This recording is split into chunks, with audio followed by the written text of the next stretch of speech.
नमस्कार दोस्तों, study IQ में आप सभी का स्वागत है। मेरा नाम है डॉक्टर महिपाल सिंह राठौड़ और इस वीडियो में मैं आपके लिए लेकर आया हूं राष्ट्रीय स्वयं सेवक संघ आरएसएस का इतिहास। आरएसएस का 94 सालों का जो इतिहास है काफ़ी लंबा है, बहुत सारे इंपॉर्टेंट इवेंट्स हैं। हम जानेंगे कि आरएसएस की स्थापना क्यों हुई, किसने करी, क्या कारण थे, आरएसएस की फिलोसफीज क्या है, आरएसएस ने कैसे अपने आप को स्वाधीनता संग्राम के साथ जोड़कर भी रखा लेकिन एक तरह से अलग भी रखा, कैसे देश की पॉलिटिक्स को पिछले 70 सालों में इन्फ्लुएंस किया है आरएसएस ने, क्या उसके क्रिटिसिजम्स हैं, इन सभी को हम डिस्कस करेंगे। शुरुआत करने से पहले आपको बता दूं कि स्टडी आईक्यू के self preparatory pen drive courses available हैं सारे मेजर गवर्नमेंट एग्जाम्स के लिए, खास करके यूपीएससी जो कि देश का सबसे प्रतिष्ठित एग्जाम है उसके लिए हमारा फ्लैगशिप पेनड्राइव कोर्स आप अवेल कर सकते हैं और इससे घर बैठकर आप इस एग्जाम की तैयारी कर सकते हैं। ज़्यादा जानकारी के लिए इन नंबर्स पर कॉल कीजिए या फिर हमारी वेबसाइट विजिट कीजिए studiiq.com। अगर आपको मेरे द्वारा बनाए गए लेक्चर्स का पीडीएफ चाहिए तो आप मेरे फेसबुक पेज को लाइक और फॉलो कर सकते हैं। इस लेक्चर का भी पीडीएफ आपको वहां पर मिल जाएगा। जो फेसबुक इस्तेमाल नहीं करते उनके लिए टेलीग्राम चैनल है, ये रहा उसका लिंक। आरएसएस का नाम लेते ही दिमाग में सबसे पहली छवि आप लोगों के शायद यही आती होगी, एक आम आदमी के दिमाग में यही छवि आती है कि कुछ सफ़ेद शर्ट और खाकी पैंट्स पहने हुए या खाकी नेकर पहने हुए, हाथ में डंडा लिए हुए नौजवान या फिर आदमी चले जा रहे हैं, पथ संचलन कर रहे हैं या फिर एक आर्मी परेड सा मार्च कर रहे हैं। एक आम छवि आरएसएस की यही है, लेकिन there is more to RSS than this. RSS इससे कहीं व्यापक स्तर पर फैला हुआ है। आरएसएस केवल कुछ लोग हाथ में डंडा लेकर एक्सरसाइज करते हुए लोग नहीं है। हाँ, ये उसका एक बेसिक हिस्सा है, शाखा, जिसके बारे में मैं आपको बताऊंगा, लेकिन आरएसएस का कल्चरल और सोशल इंपैक्ट काफ़ी बड़ा है। और पॉलिटिकली भी हमें आरएसएस के बारे में जानने की जरूरत है, क्योंकि अभी जब मैं ये वीडियो बना रहा हूं तो देश के सर्वोच्च पदों पर आरएसएस के पूर्व प्रचारक पदासीन है। जो प्रधानमंत्री नरेंद्र मोदी हैं और हमारे राष्ट्रपति हैं रामनाथ कोविंद, ये दोनों एक समय पे आरएसएस के प्रचारक रहे हैं या फिर आरएसएस के एक्टिव मेंबर्स रहे हैं। और इनके अलावा भी कई सीनियर लीडर्स देश के, अटल बिहारी वाजपेयी, लाल कृष्ण आडवाणी, ये सभी संघ के पदाधिकारी रहे हैं और इनका संघ का और बीजेपी का बहुत क्लोज जुड़ाव है। तो क्योंकि बीजेपी एक बहुत बड़ी नेशनल पॉलिटिकल पार्टी है, सत्ता में है जब मैं ये वीडियो बना रहा हूं, तो इसीलिए हमें इस आरएसएस के बारे में जानना पॉलिटिकली भी इंपॉर्टेंट है और हिस्ट्री के पॉइंट ऑफ व्यू से, एग्जाम्स के पॉइंट ऑफ व्यू से भी थोड़ा सा इंपॉर्टेंट है। तो सबसे पहले मैं शुरुआत करता हूं नाम से। What's there in a name, लेकिन नाम में सब कुछ रखा है। शेक्सपियर का कहना गलत था, मैं थोड़ा इसमें अगेंस्ट हूं शेक्सपियर के। देखो, राष्ट्रीय, राष्ट्रीय का मतलब होता है नेशनल। स्वयं सेवक का मतलब है वॉलंटियर, जो अपने आप को सेवा के लिए आगे ला रहा है, वॉलंटियर कर रहा है, बिना किसी पैसे के, बिना किसी चार्जेस के, बिना बदले में कुछ भी पाने की उम्मीद के। कोई व्यक्ति अगर कोई कार्य करता है तो उसे आप वॉलंटियर कहते हैं। तो ये है स्वयं सेवक। और संघ का मतलब होता है ऑर्गेनाइजेशन। संघ यानी किसी लोगों का या किसी ऑर्गेनाइजेशन का आपस में जुड़ाव होता है तो उसे संघ कहा जाता है। अब आरएसएस की सिंपल नाम के अनुसार डेफिनेशन तो ये हो गई कि ये एक वॉलंटियर ऑर्गेनाइजेशन है, लेकिन इस पे टैग्स लगाए जाते हैं। टैग्स का मतलब इसे कहा जाता है राइट विंग। आप अखबारों में कई बार ये टर्मिनोलॉजी देखोगे, जब भी आरएसएस का नाम लिखा होता है इसके आगे एक प्रीफिक्स होगा, या तो right wing RSS, Hindu nationalist RSS, paramilitary organisation RSS. जानते हैं इन बातों में कितनी सच्चाई है, कितना झूठ है। तो राइट विंग डेफिनेटली आप आरएसएस को कह सकते हैं, क्योंकि इसकी जो आइडियोलॉजीज हैं वो राइट विंग की तरफ झुकाव रखती हैं। लेकिन मैं कई बार अपने लेक्चर्स में पहले भी ये बात बोल चुका हूं, फिर से दोहराना चाहता हूं, भारत की politics traditional western liberal democracies के राइट और लेफ्ट के स्पेक्ट्रम में फिट नहीं बैठती है। भारत के अंदर लगभग सभी पार्टीज इकोनॉमिकली अगर आप देखो तो वो थोड़ी सी सोशलिस्टिक पॉलिसीज रखती हैं, और डिफरेंस बस इतना है, कल्चरल पॉलिसीज में थोड़ा सा कंजर्वेटिज्म है राइट विंग यानी बीजेपी की तरफ। बाकी कई पॉलिसीज में राइट और लेफ्ट का उतना डिफरेंशिएशन भारत में नहीं देखने को मिलता है। हिंदू नेशनलिस्ट डेफिनेटली आरएसएस को कहा जाता है। फिर तीसरा है टैग पैरामिलिट्री का। पैरामिलिट्री कहां तक सही है? आरएसएस अपने कैडर्स को डेफिनेटली ट्रेनिंग देता है, जो डंडा होता है उसे चलाने का, उसे यूज करने का। कुछ स्पेशलाइज्ड कैंप्स होते हैं जिनमें एलिजिडली हथियारों की ट्रेनिंग भी दी जाती है, लेकिन ये सभी नॉलेज पब्लिक डोमेन में ज़्यादा डिटेल्स इसके बारे में बाहर नहीं आती है। क्योंकि पैरामिलिट्री ऑर्गेनाइजेशन आउटराइट अपने आप को आरएसएस नहीं कहता है, तो हम इसे लॉफुली या लीगली पैरामिलिट्री ऑर्गेनाइजेशन नहीं कह सकते। लेकिन मोस्टली जो लेफ्ट लिबरल राइटर्स हैं वो इसे पैरामिलिट्री ऑर्गेनाइजेशन कहते हैं। अपनी अपनी विचारधारा है। बीजेपी, भारतीय जनता पार्टी, भारत की सबसे बड़ी पॉलिटिकल पार्टी, अगर आप सदस्य देखते हैं तो उसका पेरेंट ऑर्गेनाइजेशन आरएसएस है। लेकिन यहां पर भी थोड़ा सा ग्रे एरिया है। आरएसएस कहता है कि हम डायरेक्टली बीजेपी को कंट्रोल नहीं करते, बीजेपी भी कहती है हम आइडियोलॉजिकली आरएसएस से डिराइव करते हैं, लेकिन हमारा कोई direct decision making power RSS के पास नहीं है। ये ऑर्गेनाइजेशन आरएसएस दुनिया का सबसे बड़ा वॉलंटरी मिशनरी ऑर्गेनाइजेशन है। वॉलंटरी मिशनरी, इन दोनों शब्दों का मतलब समझिए। वॉलंटरी यानी यहाँ पे किसी को पैसा नहीं मिलता आरएसएस ज्वाइन करके काम करने के लिए, और मिशनरी यानी ये किसी सोशल सर्विस में या फिर रिलीजियस सर्विस में लगे हुए हैं। तो आरएसएस आखिर किस चीज के लिए स्टैंड करता है? What does RSS stand for? RSS अपने आप को कहता है कि हम एक कल्चरल ऑर्गेनाइजेशन है, हम पॉलिटिकल ऑर्गेनाइजेशन नहीं है।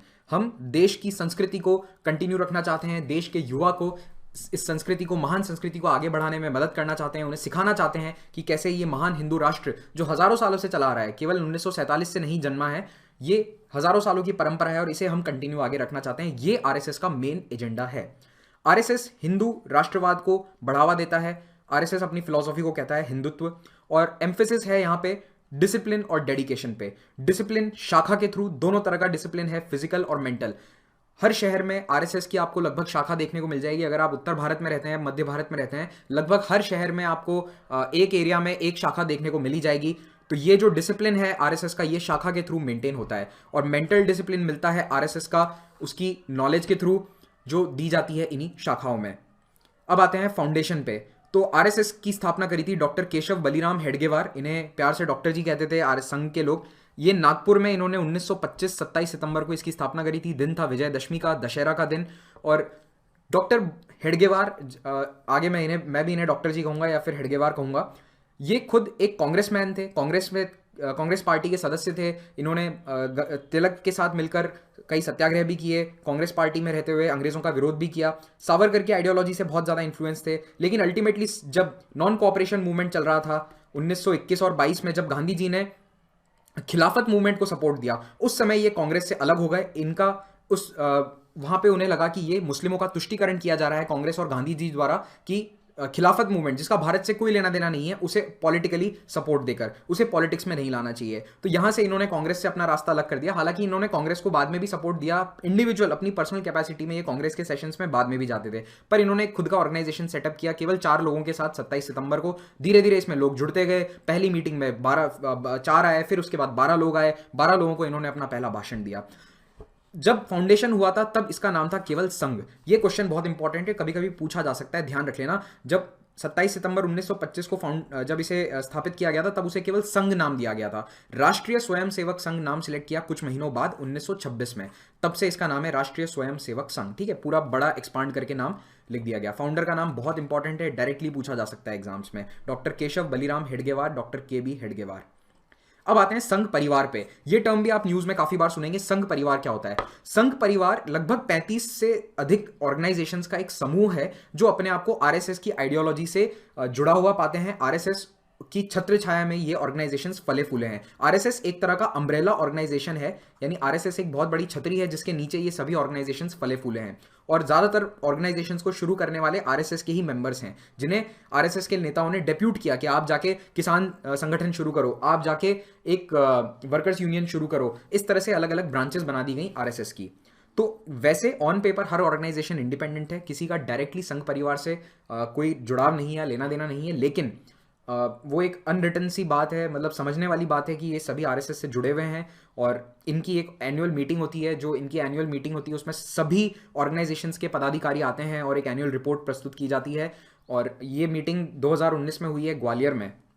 अगर आप 2019 में कोई एग्जाम दे रहे हैं तो शायद पूछा जा सकता है। ठीक है, अखिल भारतीय प्रचारिणी सभा जो ABPS जिसे कहते हैं, ये हुई है 2019 में ग्वालियर में। तो ये यहाँ पे आरएसएस की जो कार्यकारिणी है वो इन सभी ऑर्गेनाइजेशंस के साथ मिलती है, बैठती है, अपडेट्स लेती है, क्या काम चल रहा है, क्या फ्यूचर एजेंडा है, इसमें डिस्कस किया जाता है। और संघ परिवार एक चीज़ के लिए बहुत फेमस है। संघ परिवार कभी 6 महीने, 1 साल या 2 साल की फिलोसफी में या फिर स्ट्रैटेजी में नहीं सोचता। इनकी थिंकिंग हमेशा लॉन्ग टर्म होती है। 20 साल, 25 साल, 15 साल, 50 साल में आगे का सोचते हैं। ये नहीं देखेंगे कि हम 6 महीने ये काम करते हैं तो 1 साल बाद ये फायदा मिलेगा, नहीं, ये लॉन्ग टर्म स्ट्रैटेजी में सोचते हैं। इसके लिए आरएसएस बहुत फेमस है। अब थोड़े कुछ ऑर्गेनाइजेशंस हैं जिनके नाम जान लो, जो इन 35 संगठनों में से एक हैं संघ परिवार के। सबसे पहला और फेमस है भारतीय जनता पार्टी, जो कि एक तरह से आरएसएस का पॉलिटिकल आर्म है, आप कह सकते हैं। लेकिन लीगली आप नहीं कह सकते, क्योंकि भाजपा लीगली कहीं नहीं कहती कि हम आरएसएस का एक हिस्सा हैं। फिर है भारतीय किसान संघ, फिर भारतीय मजदूर संघ, ये बहुत इंपॉर्टेंट है। BMS, फिर सेवा भारती, सेवा भारती मेनली सोशल सर्विसेज या फिर बाढ़ के समय राहत देने में, रेस्क्यू ऑपरेशंस में मदद करती है। केरल में जो बाढ़ आई थी 2018 में, उसमें सेवा भारती ने बहुत ही अच्छा योगदान दिया था। राष्ट्रीय सेविका समिति, ये महिलाओं के लिए, याद रखना आरएसएस मेन ऑर्गेनाइजेशन में महिलाएं पदाधिकारी नहीं बन सकती हैं, केवल पुरुषों के लिए है। महिलाओं के लिए राष्ट्रीय सेविका समिति अलग बनी हुई है। फिर है एबीवीपी, जो कॉलेजेस में आप देखेंगे इलेक्शंस लड़ती है मेनली एबीवीपी। एक बहुत बड़ी भ्रांति है कि एबीवीपी भाजपा का यूनिट है, नहीं, एबीवीपी आरएसएस का यूनिट है, अखिल भारतीय विद्यार्थी परिषद। फिर विश्व हिंदू परिषद, जिसका संगठन इसे बनाया गया था ताकि जितने भी साधु संत हैं वो संगठित हो सकें और हिंदू धर्म का प्रचार प्रसार अच्छे से हो सके, तो इसीलिए 1960s में वीएचपी बनाई गई। हिंदू स्वयंसेवक संघ, जो कि ओवरसीज विंग है, एनआरआईज को जोड़ने के लिए। स्वदेशी जागरण मंच है, स्वदेशी को अपनाने के लिए, स्वदेशी को ज़्यादा फैलाने के लिए देश में। सरस्वती शिशु मंदिर और विद्या भारती एजुकेशनल इंस्टीट्यूट्स हैं, देश में हज़ारों स्कूलें चल रही हैं विद्या भारती ट्रस्ट के अधीन। धर्म जागरण समिति है, जो हिंदुओं को फिर से रिकन्वर्ट करती है, जो ऐसे आदिवासी जिन्हें क्रिश्चियनिटी में कन्वर्ट कर दिया गया है उनके रिकन्वर्जन्स के लिए धर्म जागरण समिति काम करती है। वनवासी कल्याण आश्रम बहुत इंपॉर्टेंट है, क्योंकि इसका नाम मोस्टली आपने न्यूज़ में नहीं सुना होगा, लेकिन ये आरएसएस का बहुत ही इंपॉर्टेंट संघ परिवार का बहुत ही इंपॉर्टेंट ऑर्गेनाइजेशन है। ये ट्राइबल्स के लिए काफ़ी काम करता है, खास करके झारखंड और छत्तीसगढ़ जैसे राज्यों में। फिर है मुस्लिम राष्ट्रीय मंच, इसकी शुरुआत 2012 या 13 में करी गई थी, ताकि मुस्लिम्स भी आरएसएस से जुड़ सकें। फिर है बजरंग दल, बजरंग दल हालांकि उत्पात के लिए जाना जाता है, जैसे वैलेंटाइंस डे के समय जो भी प्रेमी जोड़ों को रोकने के लिए बजरंग दल के एक्टिविस्ट घूमते हैं, उसके लिए ज़्यादा इनफेमस है आप कह सकते हैं। लेकिन बजरंग दल की स्थापना क्यों हुई थी? जो अयोध्या मूवमेंट के समय जो रैलीज निकला करती थी, उनकी सेफ्टी और प्रोटेक्शन के लिए बजरंग दल बनाया गया था 1984 में। ज़्यादा इंपॉर्टेंट नहीं है। लघु उद्योग भारती स्मॉल इंडस्ट्रीज का नेटवर्क है। भारतीय विचार केंद्र एक थिंक टैंक है। विश्व संवाद केंद्र, कम्युनिकेशन विंग और विवेकानंद केंद्र, ये थिंक टैंक है, ये भी बहुत इंपॉर्टेंट है। जिन पे मैं स्टार मार्क कर रहा हूँ उन ऑर्गेनाइजेशंस के नाम आपको पता होने चाहिए, और हो सके तो देख लो कि इनके अभी करंट प्रेसिडेंट्स कौन है या करंट लीडर्स कौन है। ओके, क्योंकि अगर ये न्यूज़ में रहते हैं तो इनके लीडर्स के नाम पूछे जा सकते हैं, खास करके अगर आप बीजेपी रूल्ड स्टेट्स में कोई स्टेट पीसीएस या फिर कोई अन्य एग्जाम दे रहे हो। अब आ जाओ ऑर्गेनाइजेशन स्ट्रक्चर पे, आखिर आरएसएस काम कैसे करता है। ये यहाँ पे बहुत कंफ्यूजन है, क्योंकि देखो आरएसएस ऑफिशियली अपना स्ट्रक्चर कहीं नहीं बताता है कि ऑफिशियली हमारा ये स्ट्रक्चर है। आरएसएस के अंदर इंटरनल डेमोक्रेसी नहीं है कि कोई चुनाव होते हो। सर संघ चालक सबसे इंपॉर्टेंट आदमी है, he is the head of the RSS. Sir संघ चालक is like the president of RSS. Sir संघ चालक का सिलेक्शन कैसे होता है? जो पिछले सर संघ चालक हैं वो नॉमिनेट करेंगे कि मेरे जाने के बाद ये बनेगा, मेरे जाने के बाद ये बनेगा। बस ये डायरेक्ट नॉमिनेशन होता है, नाम ले लेते हैं कि अगला ये बनेगा। तो सबसे पहले थे केशव बलिराम हेडगेवार, फिर उसके बाद लक्ष्मण वामन परांजपे, फिर है एमएस गोलवलकर बहुत इंपॉर्टेंट है, इन्होंने कई साल तक आरएसएस को लीड किया। गोलवलकर और हेडगेवार के नाम जरूर याद रखना। फिर मधुकर दत्तात्रेय देवरस, राजेंद्र सिंह, के.एस. सुदर्शन और करंटली जब मैं ये वीडियो बना रहा हूं तब मोहन भागवत। ये है केशव बलिराम हेडगेवार, ये है करंट चीफ मोहन भागवत, और ये है गोलवलकर, एमएस गोलवलकर, या फिर गुरुजी के नाम से इन्हें जनरली आरएसएस के लोग जानते हैं, या फिर इन्हें बुलाते हैं गुरुजी, और इन्हें कहते हैं डॉक्टर जी। ये इनके टाइटल्स हैं, या कह सकते हो कि प्यार से इन्हें लोग ये बुलाते थे। अब आ जाओ लीडरशिप स्ट्रक्चर पे। अब ये नाम आप कभी कभी न्यूज़ में पढ़ोगे, इतने इंपॉर्टेंट नहीं है एक लेमैन के लिए, लेकिन जस्ट मैं बताना चाहता हूँ क्योंकि हम आरएसएस के बारे में जान रहे हैं तो फिर डिटेल में ही जानेंगे। आरएसएस में सबसे ऊपर है कौन होता है? सरसंघ चालक। सरसंघ चालक मोहन भागवत हैं जब मैं ये वीडियो बना रहा हूँ। उसके बाद जनरल सेक्रेटरी की पोस्ट होती है। राष्ट्रीय सरकार्यवाह, सरकार्यवाह जनरली 2 या 3 होते हैं, 2 या 3 जनरल सेक्रेटरी होते हैं, कुछ फिक्स नहीं है, 4 भी हो सकते हैं। फिर आते हैं सहकार्यवाह, ज्वाइंट जनरल सेक्रेटरी की पोस्ट है। अब ये आरएसएस नहीं कहता कि ये ज्वाइंट जनरल सेक्रेटरी है, ये हम जस्ट थोड़ा सा इजी करने के लिए मैं आपको ये बता रहा हूँ कि ये ज्वाइंट जनरल सेक्रेटरी टाइप की पोस्ट है। फिर होता है क्षेत्रीय सरकार्यवाह। क्षेत्रीय सहकार्यवाह को कुछ स्टेट्स दे दिए जाएंगे या फिर एक जोन दे दिया जाएगा, ईस्टर्न जोन, नॉर्दर्न जोन, इस तरह से। फिर होंगे सहकार्यवाह। सहकार्यवाह इनको असिस्ट करेंगे, क्षेत्रीय सहकार्यवाह को। ये एक स्टेट में 2 या 3 होंगे। फिर आ जाते हैं सह प्रांत प्रचारक। सह प्रांत प्रचारक को किसी एक जोन का एक पार्ट दे देंगे। अगर जैसे यूपी है तो वेस्टर्न यूपी एक सह प्रांत प्रचारक होगा, या फिर प्रयाग जो है वो एक प्रांत होगा तो वहां पे सह प्रांत प्रचारक होगा, एक बड़ा जोन। ओके, फिर आते हैं प्रांत प्रचारक। प्रांत प्रचारक के पास कुछ शहर या फिर कुछ जिले होंगे, 4 जिले 5 जिले, तो वो हो जाएंगे प्रांत प्रचारक। ये बहुत इंपॉर्टेंट पोस्ट है।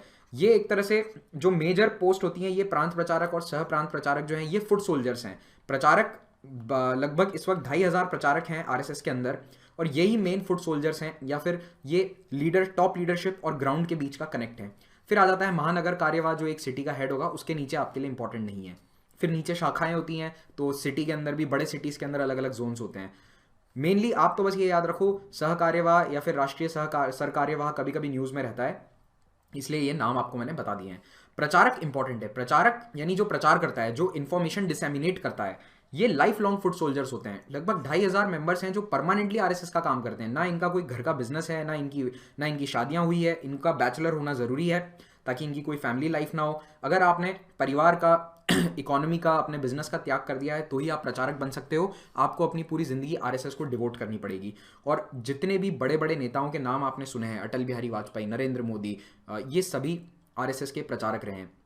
बहुत रेयर केसेस में कोई एक्सेप्शन होता है जब शादीशुदा प्रचारक आगे बढ़ा है, ठीक है। बाकी जनरली जितने प्रचारक रहे हैं सारे ब्रह्मचारी होते हैं या फिर बैचलर होते हैं। प्रांत प्रचारकों को कई बार आरएसएस के एलाइड ऑर्गेनाइजेशंस में अलग अलग रोल में भेज दिया जाता है। जैसे किसी को किसान संघ में भेज दिया जाएगा, किसी को बीजेपी के काम के लिए स्टेट लेवल पे डेप्यूट कर दिया जाएगा, तो इन्हीं प्रांत प्रचारक को डेप्यूटेशन पे भेजा जाता है। और आरएसएस के अंदर कोई फॉर्मल मेंबरशिप नहीं होती। अगर आप आरएसएस ज्वाइन करते हैं तो ऐसा नहीं है आपको एक आइडेंटिटी कार्ड मिल जाएगा, नहीं। आरएसएस के मेंबर आप नॉर्मली बन सकते हैं, नॉमिनली बन सकते हैं बाय ज्वाइनिंग अ शाखा। कि शाखा जाओ, रोज शाम को शाखा अटेंड करो, सुबह शाम, आप ऑटोमेटिकली आरएसएस के मेंबर हो और आप उस शाखा के मेंबर कहलाओगे। अब ये शाखा क्या है? शाखा एक बहुत ही सिंपल सी चीज़ है। शाम को इकट्ठा होते हैं लोग जो आरएसएस के मेंबर्स हैं या फिर जो भी आरएसएस की पॉलिसीज में, फिलोसफी में बिलीव करता है। और ये आरएसएस का सबसे विजिबल एस्पेक्ट है क्योंकि हर शहर के हर गार्डन में लगभग एक शाखा चलती है, नॉर्थ इंडिया में एटलीस्ट। दक्षिण भारत में या फिर उत्तर पूर्व में थोड़ी सी कम है। बाकी उत्तर भारत और सेंट्रल इंडिया में, तो वेस्टर्न इंडिया में कंप्लीटली हर शहर के अंदर आपको एक एरिया में एक शाखा मिल जाएगी। तो शाखा जो है इस वक्त 2019 का लेटेस्ट अपडेट बता रहा हूँ, लगभग 59,000 शाखाएं ऑपरेट कर रही हैं, which is a huge number क्योंकि ये शाखाएं डेली होती हैं। और आई एम सॉरी, ये मार्च 2018 का फिगर है, ये वाला 2019 का फिगर है। 59,000 क्रॉस कर चुकी हैं। फिर होती है एक वीकली शाखा होती है कई जगह, जैसे कोई जॉब में है, बिजनेस में है, तो वो लोग वीकली शाखाएं अटेंड कर सकते हैं संडे को, तो वैसी चल रही हैं 17,000 प्लस। फिर मंथली शाखाज भी हैं जो 8,000 से प्लस रेगुलरली चल रही हैं। ये इनकी एनुअल रिपोर्ट आती है, आरएसएस की एक एनुअल रिपोर्ट होती है बाकायदा, उसमें ये डिटेल्स और फिगर्स दिए जाते हैं। और कितनी जगहों पर चल रही हैं? 37,000 प्लेसेस पे। जैसे एक सिटी के अंदर हो सकता है 10 शाखा चल रही है, किसी एक छोटे टाउन में 2 शाखा चल रही है, तो इसीलिए नंबर ऑफ टाउन्स या सिटीज हो जाएगा 37,000 और शाखाएं हैं ऑलमोस्ट 60,000 के आसपास।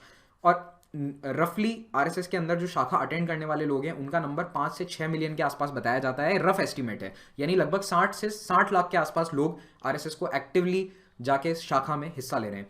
शाखा में होता क्या है? शाखा में अगर बच्चे अटेंड कर रहे हैं तो बच्चों को खेल खिलाए जाते हैं, उसके बाद बच्चों को बिठाकर नेशनलिज्म के बारे में बताया जाता है, हिंदुत्व के बारे में बताया जाता है, या फिर अगर एडल्ट्स हैं तो उन्हें कुछ बेसिक एक्सरसाइजेस करवाई जाती हैं। डिसिप्लिन पे जोर है, प्रेयर होती है, नमस्ते सदा वत्सले मातृभूमि, ये वाली जो प्रेयर है ये आरएसएस की फेमस प्रेयर है जो हर शाखा में बाय डिफॉल्ट होती है। ध्वज को सैल्यूट किया जाता है जो भगवा ध्वज है आरएसएस का। और ये आरएसएस की यूनिफॉर्म थी, typical white shirt, black cap और नीचे ब्राउन नेकर। लेकिन 2016 में इस हाफ पैंट को रिप्लेस कर दिया गया है फुल पैंट से। और आरएसएस पे फासिज्म से इंस्पायर्ड होने का आरोप भी लगता है कई बार, क्योंकि कहते हैं कि जो इटली के जो मुसोलिनी की पार्टी थी उनकी इस तरह की यूनिफॉर्म थी जो आरएसएस ने डायरेक्टली कॉपी कर ली। ये बात काफ़ी हद तक सही है क्योंकि मुसोलिनी की जो पार्टीज थी, फासिस्ट पार्टीज थी, उनकी यूनिफॉर्म इस तरह की हुआ करती थी, सैल्यूट होते थे, तो इसी तरह का कुछ सैल्यूट आरएसएस ने भी अपना रखा है। हालांकि ये हिटलर के सैल्यूट से पूरी तरह से अलग है। और एक बात और बता दूं आपको कि हिटलर का जो एंटी जू प्रोग्राम था, गोलवलकर ने, जो उस वक्त सरसंघ चालक थे, उन्होंने उसके अगेंस्ट लिखा था कि जो ज्यूज के साथ हिटलर कर रहा है वो गलत है, ज्यूज को अलग देश मिलना चाहिए। इजराइल के वो फेवर में थे, लेकिन जो हिटलर की रेसिस्ट आइडियोलॉजी थी सुप्रीमेसी की, कि आर्यन रेस सुपीरियर है, उसमें वो बिलीव करते थे। तो हिटलर की कुछ बातों से वो एग्रीएबल भी थे। फिर शाखाओं के अंदर वेपन्स ट्रेनिंग दी जाती है। वो weapon most of the times यही होता है, एक डंडा होता है और इस डंडे को एज अ हथियार यूज करने की ट्रेनिंग दी जाती है जवान लड़कों को। और ऐसा आरोप लगता है कई बार कि कुछ सीक्रेट कैंप्स भी होते हैं जिनमें वेपन्स चलाने की ट्रेनिंग भी दी जाती है। हालांकि वो कैंप्स पब्लिक नहीं होते हैं, तो उनके बारे में ज़्यादा जानकारी मीडिया में या पब्लिक डोमेन में नहीं है। अब मैं आता हूँ आरएसएस के इतिहास पे, अर्ली ईयर्स पे। आपको मैंने बताया फाउंडेशन हुआ था 1925 में। नागपुर शहर आज भी हेडक्वार्टर कहाँ है? नागपुर में ही है, रेशमबाग एरिया के अंदर आरएसएस का हेडक्वार्टर्स है। शुरुआत डॉक्टर हेडगेवार के घर से हुई थी। एजेंडा क्या था? Independence and protection of Hindu political, cultural and religious interest, यानी हिंदुत्व की रक्षा, हिंदू धर्म की, हिंदू कल्चर की, हिंदू राष्ट्र की रक्षा। हिंदू राष्ट्र जो हजारों सालों से चला आ रहा है उसको आगे करने का काम आरएसएस चलाना चाहता था। तो 1925 में जब फाउंडेशन हुआ तो उसके बाद कुछ सालों तक तो बेस महाराष्ट्र में ही था। 5 सालों तक शाखाएं महाराष्ट्र के अलग अलग शाखाओं में अलग अलग सिटीज़ में बढ़ती गई, लेकिन मेनली बेस महाराष्ट्र में ही रहा। 1930 के बाद नॉर्थ इंडिया में आरएसएस थोड़ा सा पॉपुलर हुआ, क्योंकि पंडित मदन मोहन मालवीय ने अपनी university BHU, Banaras Hindu university जो उन्होंने बनाई थी, उसमें आरएसएस को जगह दी। उन्होंने आरएसएस को वहां पे ऑफिस स्पेस दिया, वहां पे काम करने की अनुमति दी कि आप यहाँ पे आरएसएस की शाखाएं चलाओ। तो वहां से नॉर्थ इंडिया में ग्रोथ काफी तेजी से फैली। पंडित मदन मोहन मालवीय खुद हिंदू महासभा के सदस्य थे, प्रेसिडेंट भी रहे थे, और वो आरएसएस के काफी फेवर में थे। तो यहां से आरएसएस काफी तेजी से बढ़ा 1930 के दशक में। लेकिन एक खास बात सुनिए, 1930 और 25 के दशक में भी हेडगेवार ने बहुत ही ध्यान से, बहुत ही चतुराई से आरएसएस को एंटी ब्रिटिश प्रोटेस्ट से अलग रखा, किसी भी पॉलिटिकल पार्टी से भी अलग रखा, और कोई भी एंटी ब्रिटिश इवेंट होता था वहां पे भी आरएसएस ऑफिशियली पार्ट नहीं लेता था। कैसे? जैसे देखो, 1930 में दांडी मार्च से सिविल डिसोबीडियंस मूवमेंट की शुरुआत होती है, तो डॉक्टर हेडगेवार खुद दांडी मार्च में गए थे पर्सनल कैपेसिटी में, लेकिन उन्होंने अपने संगठन आरएसएस को ऑफिशियली उस आंदोलन में नहीं झोंका। उन्होंने कहा RSS as an organisation civil disobedience movement में हिस्सा नहीं लेगा। हाँ, अगर कोई संघ का मेंबर अपनी पर्सनल कैपेसिटी में कांग्रेस के साथ इस मूवमेंट में जुड़ना चाहता है तो वो जा सकता है, लेकिन आरएसएस को रिप्रेजेंट वो नहीं करेगा। तो हेडगेवार ने इस मामले में बहुत ध्यान रखा कि ब्रिटिश गवर्नमेंट आरएसएस को बैन ना कर दे। तो ब्रिटिश गवर्नमेंट कभी भी आरएसएस को बैन नहीं करती है 17 सालों तक। जब 22 साल जो टाइम पीरियड था 1925 से 47 का, इन 22 सालों में आरएसएस को ब्रिटिश सरकार ने कभी भी बैन नहीं किया। और ब्रिटिश गवर्नमेंट कहती थी कि जब तक ये सोशल और कल्चरल बातें कर रहे हैं तब तक हम इन्हें टॉलरेट कर लेंगे, हमें बस पॉलिटिक्स में इनका इन्वॉल्वमेंट नहीं चाहिए। और कांग्रेस पूरी तरह से पॉलिटिक्स में इन्वॉल्व थी। तो हेडगेवार खुद कांग्रेस पार्टी के मेंबर थे, कई सालों तक रहे थे, और सिविल डिसोबीडियंस मूवमेंट में भी गए, जेल भी गए थे। सिविल डिसोबीडियंस मूवमेंट में हिस्सा लेने के कारण हेडगेवार को जेल भी हुई थी 1 या 1.5 साल की, लेकिन उसके बावजूद आरएसएस एक्टिवली इन किसी मूवमेंट में नहीं जुड़ा। ऐसा ही क्विट इंडिया मूवमेंट के दौरान भी हुआ। क्विट इंडिया मूवमेंट में भी सेम बात थी। गोलवलकर ने कहा कि आरएसएस इस anti lawful anti British protest में, जो कि अनलॉफुल है, क्योंकि यहाँ पे हिंसा का रास्ता अपनाया था कांग्रेस ने, तो वहां पे हम हिस्सा नहीं लेंगे। पार्टीशन के समय आरएसएस ने हिंदू रिफ्यूजीज की मदद करी, जो पाकिस्तान से आए थे, उनके लिए कैंप्स लगाए, शरणार्थी शिविर लगाए, खाना पहुंचाया, उन्हें राशन पहुंचाया। लेकिन आरएसएस पे उस वक्त एक बहुत बड़ा आरोप है कि जो हिंदू मुस्लिम दंगे हुए थे उसमें बहुत सारे आरएसएस के मेंबर्स ने हिस्सा लिया था, और इस कम्युनल वायलेंस की आग को भड़काने में बहुत बड़ा रोल था आरएसएस के मेंबर्स का। अगेन, आरएसएस ने ऑफिशियली कभी ये नहीं कहा कि मुसलमानों को मारो, या फिर पाकिस्तान जो जा रहे हैं उन्हें मारो, या फिर पाकिस्तान के साथ हमें, या फिर हिंदू मुसलमानों के बीच में दंगे होने चाहिए। इस तरह की बातें ऑफिशियली आरएसएस कभी नहीं कहता था, लेकिन जो दंगों को भड़काने वाले लोग थे कई शहरों में, वो एक्टिव आरएसएस मेंबर्स थे। भारत की आज़ादी के तुरंत बाद 5 महीने बाद महात्मा गांधी की हत्या होती है। महात्मा गांधी की हत्या करी थी नाथूराम गोडसे ने। नाथूराम गोडसे आरएसएस मेंबर रहा था। अब यहां पर भी फिर से पेच अटक जाता है, क्योंकि कई लोग बोलते हैं कि Nathuram Godse active RSS member था जब हत्या करी गई थी, लेकिन आरएसएस कहता है कि वो एक समय शाखा आया करता था, किसी समय वो आरएसएस का मेंबर था, लेकिन जब हत्या हुई थी उस समय कई सालों से आरएसएस का उसका कोई नाता नहीं था। लेकिन एक परसेप्शन ये बन गया महात्मा गांधी की हत्या के तुरंत बाद कि आरएसएस के नाथूराम गोडसे ने हत्या करी है, आरएसएस के लीडर्स का इसमें इन्वॉल्वमेंट है। हत्या के तुरंत बाद 4 फरवरी को, केवल 4 दिन बाद ही आरएसएस को बैन कर दिया गया। ये आजाद भारत में आरएसएस का पहला बैन था। 3 बार आरएसएस बैन हुआ है, ये पहला बैन था। ज्यादातर आरएसएस लीडर्स को अरेस्ट कर लिया गया। गोलवलकर को भी अरेस्ट करके कुछ महीनों जेल में रखा गया, उसके बाद उन्हें हाउस अरेस्ट में रख दिया नागपुर में। फिर कुछ महीनों बाद क्या होता है, सरदार वल्लभ भाई पटेल बात करते हैं आरएसएस से, और उनसे कहते हैं कि आप बैन हम आपसे हटा लेंगे, लेकिन 2 कंडीशन है। एक, कि आप संविधान को मान लो। आरएसएस ने संविधान को मानने से साफ इनकार कर दिया था। आरएसएस कहता था कि यह संविधान मनुस्मृति के कानूनों के खिलाफ है, तो हम इसे नहीं मानते। दूसरा, ट्राई कलर को, हमारे राष्ट्रीय ध्वज को मानने से कंप्लीटली इनकार कर दिया था आरएसएस ने। और आरएसएस के हेडक्वार्टर पे ट्राई कलर को कभी नहीं फहराया जाता था, केवल 2 बार फहराया था, 15 अगस्त 1947 और 26 जनवरी 1950, यानी आज़ादी का दिन और कॉन्स्टिट्यूशन एक्सेप्टेंस वाला दिन। सिर्फ 2 दिन राष्ट्रीय ध्वज फहराया गया था आरएसएस हेडक्वार्टर पे। तो ये दोनों सबसे बड़ी डिमांड थी सरदार वल्लभ भाई पटेल की। ऑन पेपर आरएसएस ने दोनों को मान लिया कि हाँ ठीक है, हम संविधान के अगेंस्ट अब नहीं बोलेंगे, हम मानते हैं कि संविधान भारत में लागू होगा, और ट्राई कलर को हम एक्सेप्ट करते हैं। लेकिन 2002 तक आरएसएस ने अपने हेडक्वार्टर पे भगवा ध्वज फहराया, ट्राई कलर नहीं फहराया। 2002 में 50 साल बाद, 52 सालों बाद दोनों ध्वज एक साथ फहराए गए, भगवा ध्वज और हमारा राष्ट्रीय ध्वज तिरंगा। महात्मा गांधी की हत्या के बाद जो जस्टिस कपूर कमीशन बिठाया गया था, उसने ये कहा कि डायरेक्टली हमें कोई लिंक नहीं मिला है कि आरएसएस का महात्मा गांधी की हत्या में कोई इन्वॉल्वमेंट था, लेकिन हम ये जरूर जानते हैं कि जो अक्यूज्ड हैं वो किसी समय आरएसएस के मेंबर्स रहे थे। और मैंने आपको बताया कि गांधी की हत्या से काफी दुखी हैं, लेकिन देश भर में कई जगह ऐसा देखने को मिला था कि आरएसएस के लोग मिठाइयां बांट रहे थे गांधी जी की हत्या के बाद। तो इसीलिए ऑफिशियली लीगली आरएसएस को नहीं ठहराया गया दोषी। और ये भारत की राजनीति में आज भी एक बहुत ही कंट्रोवर्शियल पॉइंट है। आप देखेंगे जब तब कांग्रेस का कोई ना कोई नेता इस बात को उठा देता है कि महात्मा गांधी की हत्या करने वाले उनको वोट मत दीजिए और इस तरह की बातें करते हैं, और जबकि दूसरी ओर भाजपा और आरएसएस कहते हैं कि इसका लीगल प्रूफ कहाँ है कि आरएसएस ने महात्मा गांधी की हत्या करी थी। तो ये थोड़ा सा ग्रे एरिया है। अब आप जिस फिलोसफी को, जिस पॉलिटिकल एजेंडे को आप मानते हैं, आप उसे मानिए, आप फ्री हैं, भारत एक आज़ाद देश है। अब आते हैं हम आज़ादी के बाद 1948 में जब आरएसएस पे बैन हुआ तो आरएसएस के नेताओं को ये चीज़ समझ में आई कि हमारा पॉलिटिक्स में हमारी आवाज़ उठाने वाला कोई नहीं है। आज अगर हमें बैन कर दिया तो सत्ता के गलियारों में हमारी बात पुरजोर तरीके से रखने वाला कौन है? कोई नहीं, क्योंकि हम तो पॉलिटिक्स से दूर हैं। क्योंकि आरएसएस क्यों बनाया गया था? As a cultural organisation, politics से उसका कोई लेना देना नहीं था, ऐसा वो कहते थे। तो उन्होंने कोई पॉलिटिकल पार्टी को सपोर्ट भी नहीं किया।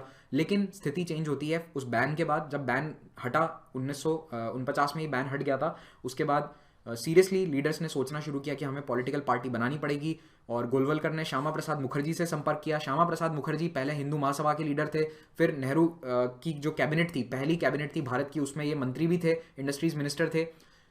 इनसे बातचीत करी गई क्योंकि ये थोड़े से राइट विंग लीडर थे, और इन्होंने कांग्रेस छोड़ दी और भारतीय जनसंघ का गठन किया गया। दीनदयाल उपाध्याय, श्यामा प्रसाद मुखर्जी, लाल कृष्ण आडवाणी और अटल बिहारी वाजपेयी के साथ। तो इन सभी नेताओं ने मिलकर बनाई भारतीय जनसंघ, और जिसको पूरा सपोर्ट हासिल था आरएसएस का। तो ये पहली बार आरएसएस ऑफिशियली किसी पॉलिटिकल पार्टी को सपोर्ट दे रहा है। 1952 की बात है। 51 एक्चुअली फाउंडेशन हुआ था अक्टूबर 51, इसे सही कर लेना। अक्टूबर 1951 में चुनाव के जस्ट पहले, चुनाव कब हुए थे? अक्टूबर 1951 से फरवरी 1952 तक।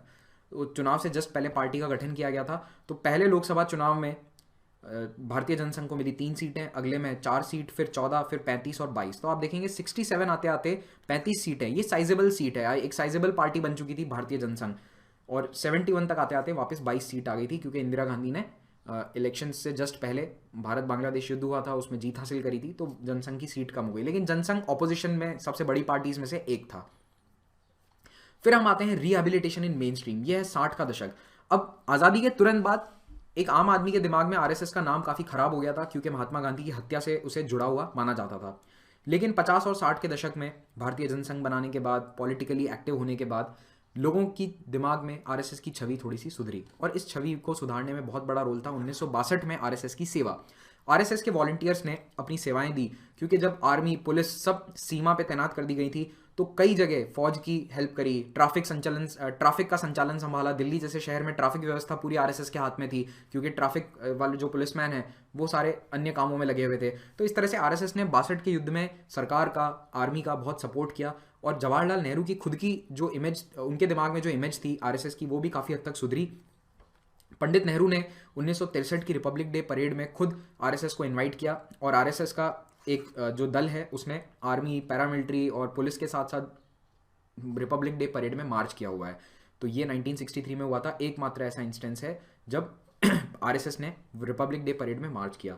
फिर 1964 में विश्व हिंदू परिषद की स्थापना करी गई। ये मेनली गोलवलकर का आइडिया था कि जितने भी साधु, महात्मा, संत, जितने भी अलग अलग धर्म संप्रदाय हैं हिंदू धर्म में, वो एक मंच पर आए, इनका समागम हो, और हिंदू धर्म को दुनिया में फैलाने के लिए, हिंदू धर्म की फिलॉसफी को बाहर तक ले जाने के लिए एक विश्व हिंदू परिषद का प्लेटफॉर्म दिया जाए, एक ऑफिशियल ऑर्गेनाइजेशन का प्लेटफॉर्म दिया जाए। फिर आते हैं हम 70s में। अब 70 का दशक आते आते प्रधानमंत्री इंदिरा गांधी के खिलाफ केसेस चल रहे थे। इलाहाबाद हाईकोर्ट ने उनके खिलाफ फैसला दिया राजनारायण केस में, और इसीलिए 1975 में, 1975 होना चाहिए, इंदिरा गांधी ने इमरजेंसी प्रोक्लेम कर दी। अगर आपको इसके बारे में ज़्यादा जानना है तो आप मेरे इमरजेंसी का लेक्चर देख सकते हैं, आपको प्लेलिस्ट में मिल जाएगा, सर्च कीजिए इमरजेंसी स्टडी IQ, आपको लेक्चर मेरा मिल जाएगा। तो 25 जून को इमरजेंसी लागू करी गई और 4 जुलाई को आरएसएस को बैन कर दिया गया। आरएसएस को क्यों बैन किया? क्योंकि आरएसएस जेपी मूवमेंट में, जयप्रकाश नारायण के मूवमेंट में पूरी तरह से जेपी के साथ था, इंदिरा गांधी के खिलाफ था। तो इंदिरा गांधी आरएसएस से बहुत नाराज थी, और इसीलिए इमरजेंसी लागू होते ही one of the first organisation जिसे बैन किया गया था वो था आरएसएस। भारतीय जनसंघ के जितने भी नेता हैं उन्हें जेल में डाल दिया गया, जो जेल में नहीं थे वो अंडरग्राउंड हो गए, भूमिगत हो गए। और आरएसएस के कई नेताओं ने अंडरग्राउंड ऑर्गेनाइजेशन संभाला, प्रोटेस्ट किए इमरजेंसी के खिलाफ। ज़्यादातर सारे नेता भूमिगत हो गए थे और ज़्यादातर बड़े बड़े नेता जो हैं वो जेल में डाल दिए गए थे, जैसे लाल कृष्ण आडवाणी या फिर अटल बिहारी वाजपेयी। 77 में जब चुनाव हुए, इमरजेंसी हटाई गई 1977 में, उस समय भारतीय जनसंघ सारी ऑपोजिशन पार्टीज के साथ मिलकर मर्ज हो जाता है जनता पार्टी के अंदर। जनता पार्टी ये चुनाव जीत जाती है और जनता पार्टी 77 में पावर में आती है। लेकिन जनता पार्टी में 79 और 80 में एक प्रॉब्लम आती है। एक्चुअली विपक्ष इतना यूनाइटेड नहीं था। विपक्ष में कई पार्टियां इस बात से खफा थी कि कई सरकारी मंत्री, सरकारी लोग जो जनता पार्टी में हैं, पावर में हैं, वो आरएसएस के भी मेंबर हैं, वो आरएसएस का भी काम कर रहे हैं और सरकार का भी काम कर रहे हैं। जैसे अटल बिहारी वाजपेयी विदेश मंत्री थे, लेकिन आरएसएस के भी मेंबर थे, आरएसएस का भी काम करते थे, उसके लिए भी भाषण देते थे। तो इससे जनता पार्टी के जो दूसरे घटक दल हैं वो सारे परेशान थे। उन्होंने कहा ड्यूअल मेंबरशिप नहीं चलेगी, या तो आप आरएसएस का काम करो या फिर जनता पार्टी का काम करो। इस बात पे जनता पार्टी दो फाड़ हो गई, जनता पार्टी बिखर गई, टूट गई और फाइनली 1980 में जनता पार्टी के टूटने के बाद बनती है भारतीय जनता पार्टी। और उस भारतीय जनता पार्टी में मेनली जो पुराने जनसंघ के नेता थे वो सभी वापस आ जाते हैं। अच्छा, बाय द वे, जो सेकंड वाला बैन था वो इस सरकार ने आते ही हटा दिया था, चुनाव से पहले ही हट गया था। मार्च 22 1977 को ये वाला बैन हट गया था, जो दूसरा वाला बैन है। तो ये उस समय की न्यूज़ रिपोर्ट है। जनता पार्टी पावर में आ गई थी, कई राज्यों में भी उसके बहुमत मिला था। तो अब आप समझिए ये इलेक्शन आरएसएस के लिए इंपॉर्टेंट क्यों है। 77 वाला, 77 में पहली बार आरएसएस ने सत्ता का स्वाद चखा। आरएसएस के प्रचारक मंत्री बना दिए गए, जैसे अटल बिहारी वाजपेयी। आरएसएस के कई अन्य नेता राज्य सरकारों में मंत्री बने, राज्य सरकारों में उनके पास पावर आया। तो पहली बार उन्होंने सत्ता को स्वाद चखा और इसका पॉजिटिव उपयोग करते हुए शाखाएं बढ़ाई गई, अपना एजेंडा आगे लाया गया। अब आते हैं 1980 के दशक में। 1980 में जो चुनाव होते हैं उनमें फिर से इंदिरा गांधी जीत गई, जनता पार्टी बिखर गई, भारतीय जनता पार्टी बनती है 1980 में। उसमें ज़्यादातर पुराने जनसंघ के नेता थे। अब इसी समय 1982 के आसपास विश्व हिंदू परिषद ने राम जन्मभूमि का मुद्दा जोर शोर से उठाने की ठानी।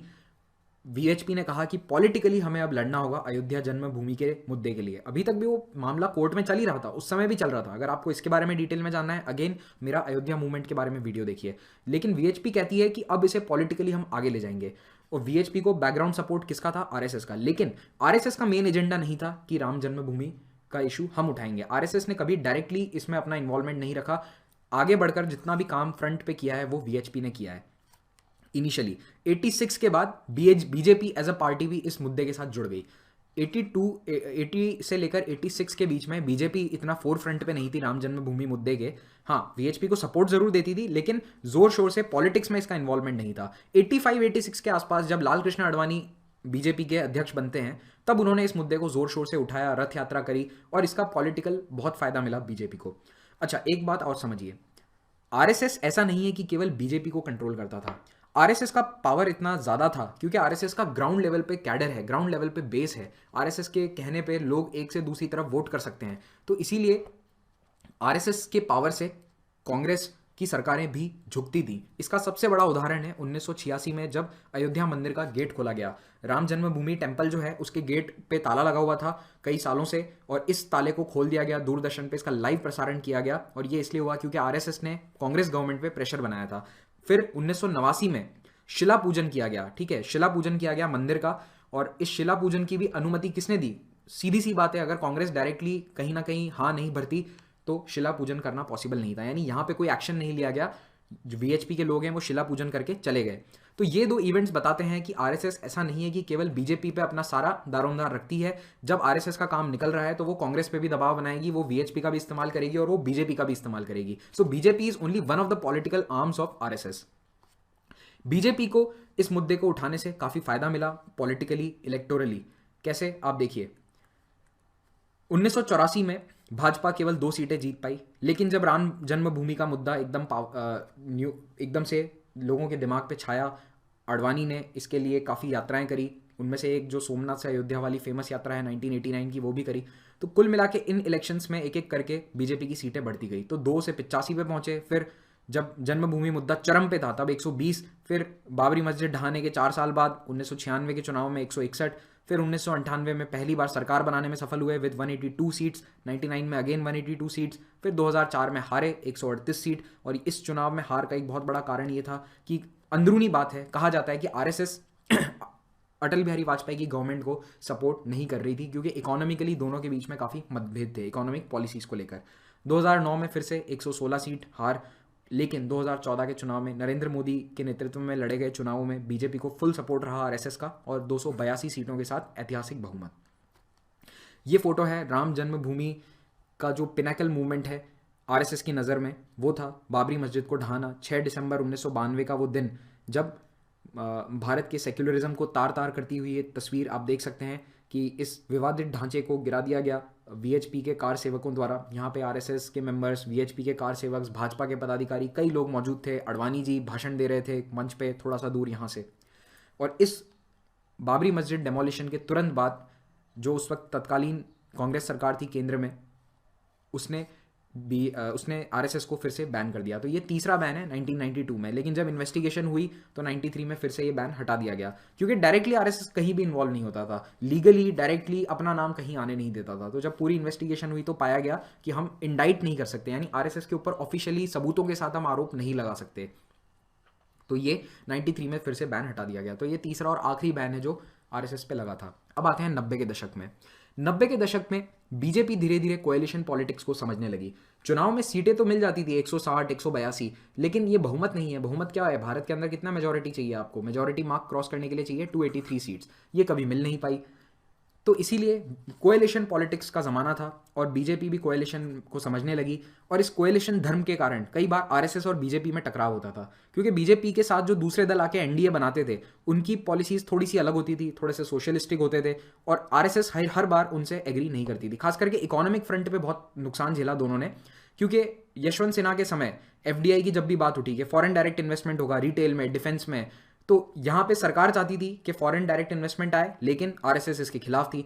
इतना ज्यादा प्रेशर हुआ कि यशवंत सिन्हा को एज फाइनेंस मिनिस्टर इस्तीफा देना पड़ गया था इकोनॉमिक पॉलिसीज के कारण, आरएसएस के दबाव के कारण। तो अटल बिहारी वाजपेयी खुद भी पर्सनली इतना फेवर में नहीं थे कि आरएसएस इकोनॉमिक फ्रंट पे इतना हमें गाइड करे या फिर इतना हम पे प्रेशराइज करे। तो ऐसा माना जाता है कि 2003-4 आते आते अटल बिहारी वाजपेयी और आरएसएस के बीच में दूरियां बढ़ गई थी, यानी सरकार और आरएसएस के बीच में दूरियां बढ़ गई थी। और इसी कारण 2004 का जो चुनाव है उसमें हार के कारणों में से एक ये भी बताया जाता है कि आरएसएस पूरी तरह से बीजेपी के साथ नहीं था, मतलब अगेंस्ट नहीं था, लेकिन जितना काम वो कर सकते थे शायद उतना नहीं किया गया, उतना प्रमोशन नहीं किया गया। स्वदेशी जैसे कई मुद्दों पे दोनों में डिफरेंसेस थे। तो मेनली इकोनॉमिक पॉलिसीज पे बहुत ज़्यादा दबाव था। लेकिन 2013-14 आते आते आरएसएस कैडर्स बीजेपी की जीत में बहुत ही महत्वपूर्ण थे। आरएसएस ने अपनी पूरी ताकत झोंक दी बीजेपी को चुनाव जिताने में 2014 के जनरल इलेक्शंस। अब आते हैं आरएसएस की फिलॉसफी पे। देखो, आरएसएस की फिलॉसफी हमें कैसे पता चलती है? आरएसएस अपने वीकली जो इनके वीकली मैगजीन्स आती है उनमें लेख लिखते हैं उनके नेता लीडर्स, उससे हमें काफ़ी कुछ पता चलता है। कई लीडर्स ने बुक्स छापी हैं, अपनी फिलॉसफीज दी हैं। तो ऐसा कोई सेट प्रिंसिपल नहीं है कि ये फिलॉसफी आरएसएस की, लेकिन मेजरली हम 4 इसे टॉपिक्स में डिवाइड कर सकते हैं। पहला है अखंड भारत। आरएसएस मानता है कि भारत, पाकिस्तान, बांग्लादेश, अफगानिस्तान ये सब एक है, ये पूरा अखंड भारत है जो हज़ारों साल पहले था, वैसा ही भारत अब होना चाहिए। दूसरा है इंटीग्रल ह्यूमनिज्म। ये दीनदयाल उपाध्याय ने फिलॉसफी दी थी, ठीक है, डीडीयू का शॉर्ट फॉर्म है दीनदयाल उपाध्याय का। दीनदयाल उपाध्याय काफ़ी इंपॉर्टेंट लीडर थे जनसंघ के। उन्होंने ये फिलॉसफी दी इंटीग्रल ह्यूमनिज्म, यानी हमें इंसानों को तवज्जो देनी है। इसमें ग्रामीण विकास के बारे में इन्होंने बात करी, रूरल डेवलपमेंट, उसके बाद इन्होंने बात करी सोशल डेवलपमेंट की। इन्होंने कहा कि वेस्टर्न डेमोक्रेटिक मॉडल है, यानी कैपिटलिस्टिक मॉडल है, वो भी पूरी तरह से सही नहीं है, और लेफ्ट वाला जो मॉडल है वो भी सही नहीं है। दोनों के बीच का रास्ता हमें अपनाना है और इंसानों को तवज्जो देनी है। इंटीग्रल ह्यूमनिज्म इसे नाम दिया। तो ऑफिशियली आरएसएस कहता है कि हमारी फिलॉसफी इंटीग्रल ह्यूमनिज्म की है। फिर है हिंदुत्व। हिंदुत्व यानी हिंदू धर्म को सर्वोच्च मानना है। भारत में जो भी रह रहे हैं, अखंड भारत में, आरएसएस का मानना है कि वो सभी हिंदू राष्ट्र का हिस्सा है, हिंदुत्व को फॉलो करें। तो हिंदू राष्ट्र और हिंदुत्व की जो फिलॉसफीज हैं ये सबसे कंट्रोवर्शियल है, क्योंकि भारत का संविधान ये कहता है कि आप चाहे किसी भी धर्म से हो, आप चाहे किसी भी रेस के हों, आपको अपने धर्म को फॉलो करने की पूरी इजाज़त है। चाहे आप हिंदू हो, मुस्लिम हो, सिख हो, ईसाई हो, आप जो भी अपना धर्म है उसे फॉलो कर सकते हैं, उसे आप प्रैक्टिस कर सकते हैं, प्रोपेगेट कर सकते हैं। लेकिन आरएसएस और संविधान के बीच में यहाँ पे टकराव था। फिर आते हैं हम आरएसएस की कुछ टिपिकल कैरेक्टरिस्टिक्स पे। आप पथ संचलन देखेंगे, आरएसएस एक परेड या मार्च की तरह निकालता है पथ संचलन। ये शहर की मुख्य सड़कों से होते हुए निकलता है। जो मार्च पास्ट होता है कई बार आपको देखने को मिलेगा इंपॉर्टेंट ओकेजन्स, खास करके जो दशहरा का दिन होता है, विजयादशमी, जो फाउंडेशन दिन है आरएसएस का, उस दिन पथ संचलन बाय डिफॉल्ट निकाला जाता है। उसके अलावा भी अन्य त्योहारों पर आपको ये देखने को मिल सकता है। इससे डिसिप्लिन पता चलता है आरएसएस के जो शाखा के मेंबर्स हैं उनका। फिर है भगवा ध्वज। इसको लेकर काफ़ी कंट्रोवर्सी रही है, क्योंकि आरएसएस ने शुरुआत में मना कर दिया था कि हमारे तिरंगे को, देश के तिरंगे को राष्ट्रीय ध्वज नहीं मानते हैं, हम तो केवल भगवा ध्वज को सैल्यूट करेंगे। इनफैक्ट आरएसएस की फिलॉसफी में सबसे ऊपर भगवा ध्वज है। सर संघ चालक भी टॉप पे नहीं आते, सर संघ चालक भी सैल्यूट करेंगे भगवा ध्वज को। भगवा ध्वज is the top most thing. यहाँ पे भगवान की पूजा नहीं होती है, ये भी इंपॉर्टेंट है। आरएसएस ये नहीं कहता कि आप इस भगवान को पूजो या उस भगवान को पूजो। आरएसएस कहता है कि केवल भगवा ध्वज को सैल्यूट करो, ये हमारे हिंदू राष्ट्र का ध्वज है और इसे ही हम मानेंगे। तो भारत का जो तिरंगा है वो केवल 14 अगस्त 1947 15 होना चाहिए, 14 अगस्त की मिडनाइट, मतलब 14 और 15 की जो मिडनाइट थी उस दिन इसे फहराया गया था। फिर 26 जनवरी को फहराया गया। उसके बाद 2002 तक आरएसएस के हेडक्वार्टर्स पे तिरंगा नहीं फहराया गया। 2002 से लेकिन हर रिपब्लिक डे और हर आज़ादी स्वतंत्रता दिवस पर तिरंगा और भगवा ध्वज दोनों फहराए जाते हैं। फिर आते हैं पब्लिकेशंस पे। कई बार ये पब्लिकेशंस कंट्रोवर्सी में होते हैं क्योंकि ये कई कंट्रोवर्शियल लेख छाप देते हैं। नाम इंपॉर्टेंट है, ऑर्गेनाइजर जो इनका अंग्रेजी मैगजीन है, अंग्रेजी में मैगजीन है, दोनों वीकली आते हैं। पांचजन्य हिंदी में आता है और ऑर्गेनाइजर इंग्लिश में। इसके अलावा दक्षिण भारत और उत्तर पूर्व में अपनी पकड़ मजबूत करने के लिए कई रीजनल वर्नाक्युलर लैंग्वेज में भी वीकलीज लाई गई हैं। तो अगर आप तमिलनाडु में हैं तो तमिल भाषा के अंदर भी वीकली आपको देखने को मिलेगा आरएसएस का, बंगाली में भी मिलेगा, जितनी भी रीजनल लैंग्वेजेस हैं भारत की उनमें देखने को मिलेगा। आरएसएस की शाखा केवल 3-4 राज्यों में ज़्यादा नहीं है, बाकी लगभग हर राज्य में, हर ब्लॉक को आरएसएस की शाखाएं कवर कर रही हैं। केवल एक मिजोरम, नागालैंड और जो मेघालय स्टेट है इसमें आरएसएस की प्रेजेंस थोड़ी सी कम है। उसके अलावा लगभग हर स्टेट में आपको आरएसएस की प्रेजेंस देखने को मिल जाएगी। अब आते हैं आरएसएस की कुछ अच्छे कामों पे। देखिए, जहाँ पे अच्छा काम है where credit is due, credit देना बनता है। आरएसएस हर मुश्किल समय में, देश की हर मुश्किल घड़ी में आरएसएस के वॉलंटियर सबसे आगे खड़े होते हैं जनता की मदद के लिए। तो चाहे वो बाढ़ हो या फिर फेमाइन हो या फिर कोई भी नेचुरल कैलामिटी हो, चाहे वो उत्तराखंड में जो डिजास्टर हुआ था 2013 में, चाहे वो केरल की बाढ़ है 2018 की, उड़ीसा का ओखी चक्रवात है, जिस भी समय लोगों को ज़रूरत थी आरएसएस वॉलंटियर सबसे आगे आए हैं और उन्होंने हर नेचुरल कैलामिटी में लोगों की सहायता करी है। चाहे वो राशन पहुंचाना हो, चाहे वो फंसे हुए लोगों को निकालना हो, सड़क को साफ करना है लैंडस्लाइड में, इस तरह के हर काम में आरएसएस के वॉलंटियर्स आगे रहते हैं। सेवा भारती जो इनका आरएसएस का सेवा दल है, वॉलंटियर ऑर्गेनाइजेशन है, उसका इसमें बहुत बड़ा योगदान है। उसके बाद कल्चरल और एजुकेशनल इंस्टीट्यूशंस बहुत इंपॉर्टेंट है। कल्चरल एक्टिविटीज़ से देश का कल्चर जीवित है। एजुकेशनल इंस्टीट्यूशंस ऐसी जगहों पे काम कर रहे हैं जहाँ पे कई जगह सरकारी स्कूल तक नहीं है। ट्राइबल एरियाज़ में वनवासी कल्याण परिषद का जो काम है वो तारीफ लायक है। तो इन एरियाज़ में आरएसएस बहुत अच्छा काम कर रहा है। लेकिन आरएसएस के कुछ क्रिटिसिज्म भी हैं। बाय द वे, ये केरल की बाढ़ का एक फोटोग्राफ है पिछले साल का, 2018 का। क्रिटिसिज्म्स बहुत सारे हैं आरएसएस के। क्रिटिसिज्म्स की बात करता हूँ। सबसे पहला और सबसे बड़ा आरोप जो आरएसएस पे लगता है वो है रिलीजियस फंडामेंटलिज्म का, कि ये एक बहुत ही फंडामेंटलिस्ट ऑर्गेनाइजेशन है। यानी ये बात करता है केवल हिंदू धर्म की, और आरएसएस कहता है कि मुसलमान और क्रिश्चियन और अन्य किसी धर्म के लोगों के लिए देश में कोई जगह नहीं है। इस तरह की बातें प्रोपेगेट करी जाती है आरएसएस लीडर्स द्वारा उनकी किताबों में, क्योंकि एंटी मुस्लिम एंटी क्रिश्चियन बातें सीधी सीधी लिखी गई हैं इस किताब में, bunch of thoughts. MS Golwalkar जिन्होंने लगभग 40 साल इस ऑर्गेनाइजेशन को हेड किया है, एमएस गोलवलकर ने किताब लिखी थी बंच ऑफ थॉट्स, 1964 या 5 में कुछ किताब लिखी थी। उस समय इन्होंने सीधा इस किताब में लिखा है कि देश को सबसे बड़ा थ्रेट है मुसलमानों से और क्रिश्चियन से। तो ऐसी बातें जब आरएसएस के नेता बोलते हैं या लिखते हैं तो आरएसएस डेफिनेटली फंडामेंटलिज्म की ओर जाता है। हालांकि आज के जो आरएसएस की लीडरशिप है वो कहती है कि देखो समय के साथ बदलाव आता है, बंच ऑफ थॉट्स में लिखी गई हर चीज़ आज सही नहीं है। आरएसएस बहुत इस मामले में अडेप्ट करता है अपने आप को, क्योंकि एक 70 और 80 का दशक था जब आरएसएस के नेता कहते थे कि कंप्यूटर का इस्तेमाल नहीं करेंगे, लेकिन आज खुद आरएसएस लीडर्स ट्विटर, फेसबुक सब जगह मौजूद हैं। They are very active on social media. ज़्यादातर बड़े लीडर्स हैं सोशल मीडिया पे। तो आरएसएस की थिंकिंग में भी थोड़ा थोड़ा चेंज आया है, लेकिन आज भी ये बात देखने को मिलती है कि most of the RSS leaders कहीं ना कहीं एंटी मुस्लिम बातें या एंटी मुस्लिम सेंटिमेंट्स रखते हैं। फिर है advocating cultural homogeneity. Cultural homogeneity का मतलब है कि आरएसएस कहता है कि हिंदू राष्ट्र जो भारत में रह रहा है वो हिंदू है। ये आरएसएस की फिलॉसफी है, लेकिन ये सच नहीं है। भारत में क्रिश्चियंस भी रह रहे हैं, भारत में ऐसे लोग भी रह रहे हैं जो किसी धर्म को नहीं मानते, आदिवासी भी रह रहे हैं, नॉर्थ ईस्ट के एनिमिस्टिक रिलीजन्स हैं, नॉर्थ ईस्ट के रिलीजन्स अलग हैं, लेकिन आरएसएस कहता है कि वो सभी एक कल्चरल होमोजेनिटी के अंदर हैं, एक जैसा उनका कल्चर है, जो भारत में रहेगा वो हिंदू है, इसीलिए हिंदू राष्ट्र है। तो ये वाली बात हमारे कॉन्स्टिट्यूशन के खिलाफ है और ये बहुत बड़ा क्रिटिसिज्म है आरएसएस का।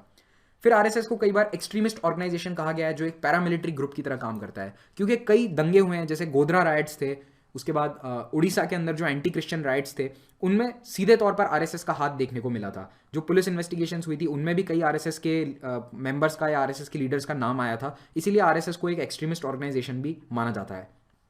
फिर मालेगांव ब्लास्ट में जब नाम आता है 2006 में आरएसएस का, उस समय एक शब्द आया हिंदू टेरर। तत्कालीन यूपीए सरकार और गृह मंत्री सुशील कुमार शिंदे ने कहा था कि आरएसएस इज हिंदू टेरर, क्योंकि ये एक्सट्रीमिस्ट ऑर्गेनाइजेशन से लिंक्ड है।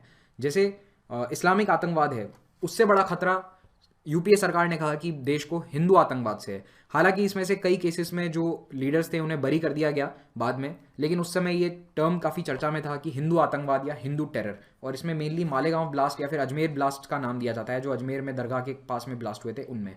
तो ये मिड 2000s की बात है। तो अब यहाँ पे डायरेक्टली किसी आरएसएस लीडर का नाम नहीं आया, लेकिन जो लोग पकड़े गए थे उन्होंने कहा कि हमें सपोर्ट आरएसएस के उस नेता से मिल रहा था या इस नेता से मिल रहा था।